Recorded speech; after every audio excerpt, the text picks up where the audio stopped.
Mohamed Ould Cheikh El Ghazouani de la République islamique de Mauritanie, président en exercice de l'Union africaine, Azali Ansoumani de l'Union des Comores, Adama Barrow de la République de Gambie, Oumarou Sissoko Embalo de la République de Guinée-Bissau, Brice Clotaire Oligui Nguema de la République gabonaise. Mesdames, Messieurs les chefs de délégation, Monsieur le Premier ministre, Monsieur le Président de la Commission de la CEDEAO, Mesdames, Messieurs les ministres et secrétaires d'État, Mesdames, Messieurs les membres du corps diplomatique, autorités administratives et locales, Monsieur le Président et les membres du comité de commémoration du 80e anniversaire, Mesdames, Messieurs les descendants des familles des tirailleurs sénégalais, distingués invités, chers concitoyens, Mesdames et Messieurs. Avant tout propos, je voudrais vous remercier chaleureusement, mes chers frères présidents Ghazouani, Azali, Barrow, Embalo et Nguema, d'avoir bien voulu rehausser de votre présence cette première édition de commémoration de l'histoire tragique qui s'est déroulée ici à Thiaroye il y a 80 ans maintenant, malgré vos agendas chargés. Je remercie tous nos hôtes et je leur souhaite un agréable séjour au Sénégal. À travers vous, je salue vos peuples respectifs. Votre présence remarquée à nos côtés est le symbole fort de votre attachement à l'histoire que nous partageons. Grande est mon émotion en cette date et en ce lieu qui nous parle, où des héros africains sans défense, armés de courage, de dignité et de fraternité africaine, ont été froidement abattus. Il s'agissait là d'un massacre. 80 ans après ce crime de masse, le silence de Thiaroye est toujours aussi assourdissant. Les murmures venus d'outre-tombe nous interpellent avec fracas, pendant que l'ampleur de ce crime demeure minimisée et souvent même niée par certains milliers des héritiers de ceux qui l'ont commis. Sur cette terre blessée de Thiaroye résonnent encore les rafales sifflant au bout des canons, comme pour rappeler que l'horreur est toujours là, entière, immortelle. Des profanes comme beaucoup d'entre nous, jeunes et moins jeunes, se poseraient la question de savoir de quoi s'agissait-il exactement. Tellement la chape de plomb était fermement posée depuis trop longtemps pour tenter de rayer cet épisode fâcheux de notre histoire. Il s'agissait d'Africains, en majorité arrachés à leur terroir contre leur gré, pour aller combattre au service de l'empire colonial français d'alors. Ils formaient le régiment des tirailleurs sénégalais. Ils venaient presque de tous les territoires coloniaux d'Afrique occidentale, équatoriale et de l'Est, devenus au moment des indépendances 17 pays. Ils étaient du Bénin, ils étaient du Burkina Faso, du Cameroun, des Comores, du Congo, de la Côte d'Ivoire, de Djibouti, du Gabon, de la Guinée, de Madagascar, de la République centrafricaine, du Sénégal, du Tchad et du Togo. Longtemps ignorés et banalisés, ces tirailleurs ont pourtant bravé les épreuves pour aller combattre très loin de chez eux. Des conditions de voyage éprouvantes, entassés dans les cales des bateaux, aux champs de bataille où ils ne portaient que des tenues simples sans défense, jusqu'en 1943, quand les Américains les équipèrent, les tirailleurs ont tout sacrifié. Ils ont donné de leur jeunesse, ils ont donné de leur sang, ils ont donné de leur chair pour la liberté et pour la paix dans le monde. Excellences, Mesdames et Messieurs, malgré les pertes énormes sous les balles nazies, les faits d'armes du régiment des tirailleurs sénégalais sont incontestables et ont grandement contribué à la victoire des Alliés. Qu'il s'agisse entre autres de la libération de la Tunisie, du débarquement à l'île d'Elbe, de la libération de Toulon et de celle de Paris, Ils ont tenu leur rang en combattant de manière acharnée, parfois jusqu'au sacrifice suprême, pour conquérir une localité ou tenir une position. Ils méritent tous les honneurs, ils méritent notre respect, ils méritent notre admiration. Mais la suite de l'histoire est à l'inverse de ces immenses sacrifices consentis. À la place d'éloges et de reconnaissance, l'ordre fut donné de neutraliser ceux qui avaient enduré la ségrégation dans les prisons allemandes et la rigueur de la captivité. L'irréparable se produisit le 1er décembre 1944, ici à Thiaroye, quand le général Dagnan ordonna de tirer sur des innocents désarmés, dont le seul tort a été de réclamer le paiement de leurs indemnités, primes et autres allocations. C'était là un acte prémédité, visant à réprimer des revendications légitimes, à dissuader d'autres et à perpétuer l'ordre colonial. Le crime fut commis et les faits sont incontestables.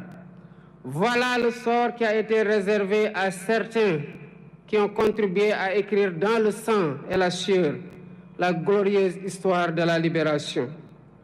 Aujourd'hui, par devoir de mémoire, de vérité et de justice, nous ne pouvons oublier l'horreur des exécutions sommaires ici au camp de Thiaroye. Il est impératif de rappeler l'histoire, toute l'histoire, sans trop de mémoire. C'est ce qui fonde l'essence universelle des valeurs de paix, de liberté et d'égale dignité attachées à la nature humaine. Excellences, Mesdames et Messieurs, toutes ces raisons ont renforcé notre conviction de commémorer l'anniversaire du massacre de Thiaroye pour, d'une part, rendre hommage aux victimes et graver leur mémoire dans notre conscience collective, et, d'autre part, jeter les bases de la restauration de la vérité historique en mettant fin à l'omerta sur cet épisode tragique, omerta voulu et entretenu par l'autorité coloniale. Ce faisant, il ne s'agira pas d'une porte ouverte pour susciter le ressentiment ni entretenir la colère et la haine. Non. Ce que nous faisons ici relève du devoir de mémoire contre l'oubli et pour la manifestation de la vérité des faits, pour nous acquitter d'une dette morale vis-à-vis des tirailleurs et de leurs familles. C'est pourquoi nous avons mis en place un comité international de chercheurs indépendants pour aider à la reconstitution exacte des faits et à une meilleure connaissance de cette séquence de notre histoire partagée avec la France. Pour faciliter les travaux de recherche, j'ai sollicité du président de la République française la mise à disposition de tout document d'archives pouvant contribuer à la manifestation de la vérité et leur collaboration le moment venu dans la localisation des sépultures et l'identification éventuelle des victimes. Je salue l'ouverture des autorités françaises actuelles qui ont accédé à notre requête pour la manifestation de la vérité. Ainsi, avant cette commémoration, des membres du Comité international de chercheurs se sont rendus en France et ont eu des séances de travail avec les autorités françaises et les responsables des sites où sont présumées gardées les archives manquantes. Les recherches se poursuivront après la commémoration. La France vient également de franchir un pas important dans la restauration de la vérité, grâce au président Emmanuel Macron, qui m'a adressé une lettre il y a 3 jours pour assumer que les événements de Thiaroye en 1944 ont abouti à un massacre. Je salue son courage moral. Par ce geste, la France accède à une vieille et légitime demande de reconnaissance. Il s'agit d'une avancée appréciable dans le processus de réhabilitation de l'honneur et de la dignité des tirailleurs victimes, à la suite de la déclaration du président François Hollande au cimetière de Thiaroye le 30 novembre 2014, quand il saluait, je cite, « la mémoire d'hommes qui portaient l'uniforme français et sur lesquels la France avait retourné le fusil. Toutefois, il reste encore beaucoup de zones d'ombre de cette histoire, notamment le nombre de tirailleurs exécutés. Deux rapports contradictoires des autorités coloniales parlent de 35 et 70 morts, pendant que d'autres témoignages évoquent des centaines de morts et de nombreux blessés. Les archives réclamées permettront, d'après les chercheurs, de savoir comment on en est véritablement arrivé à la tragédie de Thiaroye, d'avoir une lecture plus fidèle de l'état d'esprit des tirailleurs rapatriés, de leur nombre exact, de leur identité, de leurs origines, des lieux où ils sont enterrés, des épreuves endurées, des frustrations et humiliations subies, ainsi que du montant qui est dû à chacun. Ce travail est complexe. C'est pourquoi je lance un appel aux acteurs étatiques et non étatiques de tous les pays concernés, y compris la France, aux historiens et chercheurs de tous bords, afin de joindre nos efforts pour porter un regard lucide sur cet épisode sombre de notre histoire commune. Excellences, Mesdames et Messieurs, identifier les victimes et situer les responsabilités est essentiel pour ouvrir la voie à une réconciliation sincère.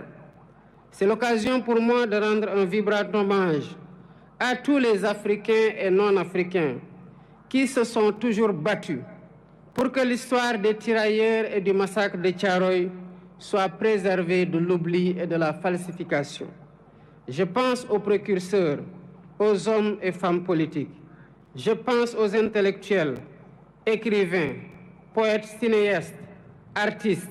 Je pense aux bonnes volontés, personnes physiques et morales. Sans la synergie de tous ces efforts, le combat pour la justice et la vérité n'aurait pas prospéré. Mais cette vérité exige encore d'être pleinement révélée, transmise et reconnue. Nous devons encourager cette dynamique pour restaurer la mémoire et la dignité des tirailleurs sénégalais. Pour ma part, j'initierai plusieurs mesures de réappropriation de cette histoire commune avec 16 pays africains frères. Premièrement, un mémorial en l'honneur des tirailleurs sera érigé à Thiaroye pour servir de lieu de recueillement et de mémoire ouvert à toutes les nations dont ils étaient originaires, ainsi qu'au public. Deuxièmement, un centre de documentation et de recherche dédié aux tirailleurs sera érigé pour conserver la mémoire. Ce centre recueillera des archives, témoignages et récits, tout en soutenant la recherche et l'éducation autour de cette histoire partagée. Troisièmement, des rues et des places porteront le nom de cet événement tragique, de ces soldats, pour inscrire leur sacrifice dans notre quotidien et notre histoire collective. Quatrièmement, l'histoire de Thiaroye sera enseignée dans les curricula éducatifs. Ainsi, les générations futures grandiront avec une compréhension approfondie de cet épisode de notre passé.